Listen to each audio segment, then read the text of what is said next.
Issus de la société civile et du mouvement syndical, je veux tout d'abord remercier le Conseil présidentiel de transition et son Excellence, Monsieur le Premier ministre, le Dr Gary Coney, de leur haute confiance en m'associant à cette équipe gouvernementale qui a l'urgence d'améliorer progressivement les conditions de vie des Haïtiens et des Haïtiennes.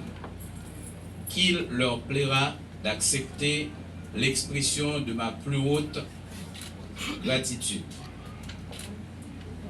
Aujourd'hui, notre pays vit un moment triste de son histoire qui exige que chacune de ses filles et chacun de ses fils mettent à contribution ses compétences et ses capacités pour relever le défi auquel il est confronté.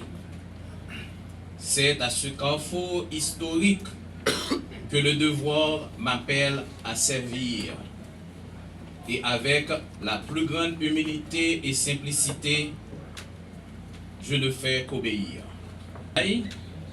Je nourris une pensée spéciale à l'endroit de toutes les victimes des événements malheureux qui ont semé le deuil et la désolation au sein des familles haïtiennes au cours de ces dernières années.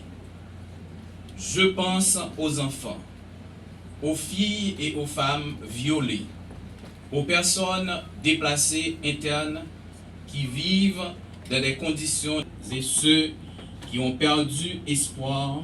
Je veux leur dire combien ce gouvernement auquel j'appartiens se sent concerné par leur situation et l'état actuel du pays en général. Le gouvernement s'engage à tout faire. Le gouvernement s'engage à faire tout ce qui est possible pour redonner l'espoir à chaque Haïtien, à chaque Haïtienne. Ainsi, je donne la garantie de m'acquitter de ma tâche avec courage, sérieux, dans l'honneur, la transparence et la dignité. Mesdames et messieurs, nous assistons à la désintégration de notre société. Cela est notamment dû à un processus croissant de paupérisation et de marginalisation sociale. Le pays n'arrive plus à nourrir sa population. Environ 5 millions de personnes souffrent de la faim.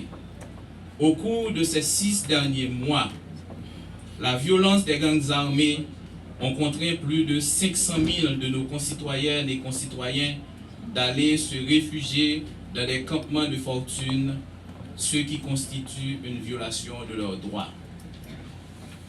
Notre système d'aide et de protection sociale, fondé sur le revenu du travail et vieux de plus de 50 ans, se révèle clairement inefficace à la jouissance des droits socio-économiques de la population.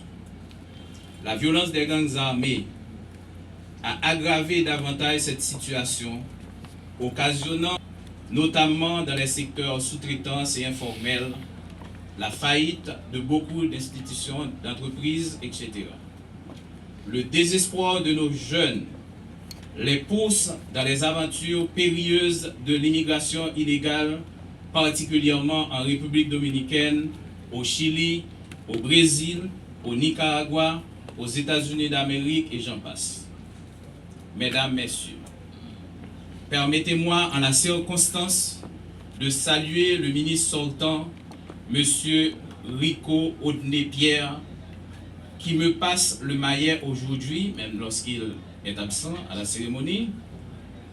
Il a dû faire face aux grands défis auxquels la grande administration est confrontée au quotidien durant ces 3 dernières années. Il lui rappelle combien la République a encore besoin de lui, de ses compétences et de ses expériences. Mesdames, Messieurs, le ministère des Affaires sociales et du Travail doit apporter des réponses urgentes à les conditions de vie de la population, particulièrement les plus vulnérables. Dans le cadre du plan d'action du gouvernement, le MAST devra travailler avec tous les secteurs concernés pour lutter contre la pauvreté, mettre en place une politique spécifique d'accompagnement des personnes déplacées internes et des jeunes. Le ministère devra instaurer un dialogue social permanent entre les syndicats, le patronat et le gouvernement dans l'idée d'assurer la viabilité et la sécurité des emplois et la compétitivité des entreprises nationales. Le MAST a l'obligation de mettre en place un socle de protection sociale au bénéfice de la population les plus vulnérables dans une perspective de protection sociale universelle. Il est impératif de travailler au fonctionnement et de la gestion des organismes de sécurité sociale, notamment le service d'assurance de la fonction publique, en vue d'une meilleure prise en charge des assurés et des bénéficiaires pris généralement. Le MAS travaillera à concrétiser ce qui relève d'une grande préoccupation pour le gouvernement, une stratégie globale d'intégration des normes de protection des droits de l'enfant, en particulier en ce qui concerne les enfants en danger. Dans le même sens, seront prises en compte à travers des programmes adaptés les exigences d'insertion socio-professionnelle et d'accessibilité pour l'inclusion des personnes à mobilité réduite.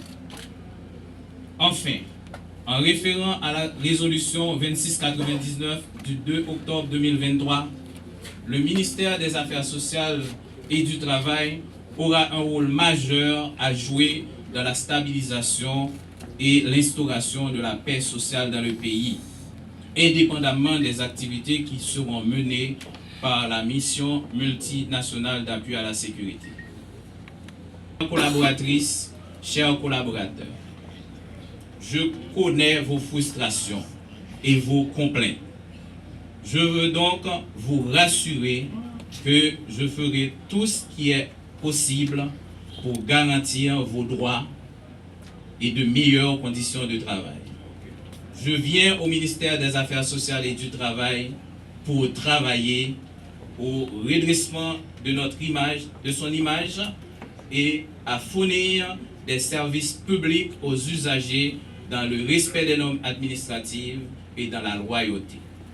Pour y arriver, l'institution a besoin, le MAST et le pays tout entier ont besoin de compter sur votre sens du devoir, votre esprit de compétence, votre esprit de coopération, sur votre souci de résultat pour être à même d'affronter les défis qui nous attendent dans la lourde tâche de faire fonctionner l'administration et de fournir aux concitoyennes et concitoyens des services auxquels ils ont droit.